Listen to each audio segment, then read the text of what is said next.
After the LA fires destroyed 16,000 homes, residents put up signs all over Altadena that said, "Altadena is not for sale."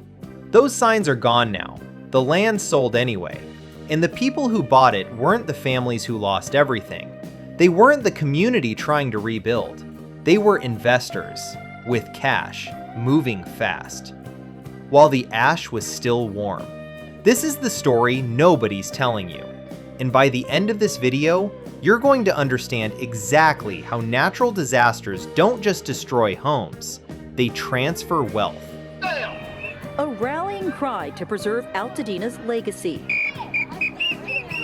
We don't need anybody to come in and buy our homes. We just want to rebuild and be able to get back into our properties. We moved right here, and we're going to live here for the rest of our life. After the Eaton fire ravaged their community, Altadena homeowners are determined to restore what was lost. My husband's family bought in the 70s or before the 70s, so they are one of those early African-American families that were able to buy when they couldn't buy in other areas. Part of what we love about this neighborhood is how diverse it is. Our kids are ethnically, racially mixed, and so... And the people who lost their homes, many of them elderly, many of them underinsured, are still sitting on destroyed property while the mortgage is still due, the taxes are still due, and the money to rebuild simply doesn't exist. So what do you do when you can't rebuild and you can't afford to wait? You sell. And guess who's waiting with a cash offer?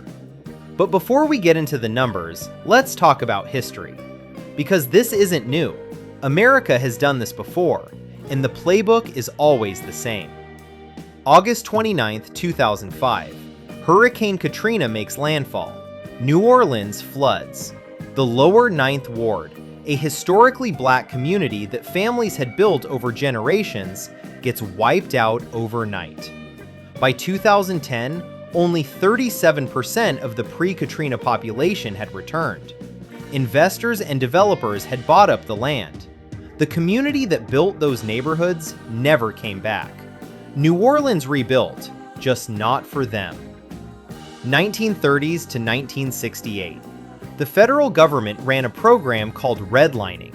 Entire neighborhoods were color-coded on maps, green for desirable, red for hazardous. The red neighborhoods were black. Banks refused to give mortgages there. Families couldn't build wealth. Couldn't buy in white neighborhoods either because of restrictive covenants written directly into deeds.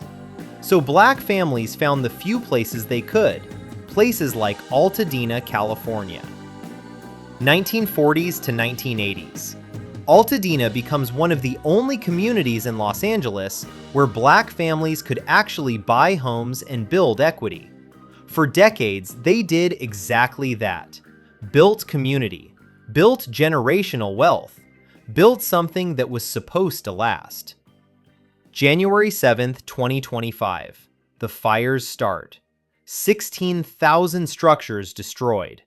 And by 2026, investors are buying 44% of the lots in Altadena at distressed prices, while the families who built that community can't afford to come back. Katrina 2005, LA fires 2025.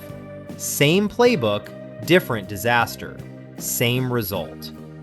Stay for part 2, because the real numbers are coming, and they are going to make you sick.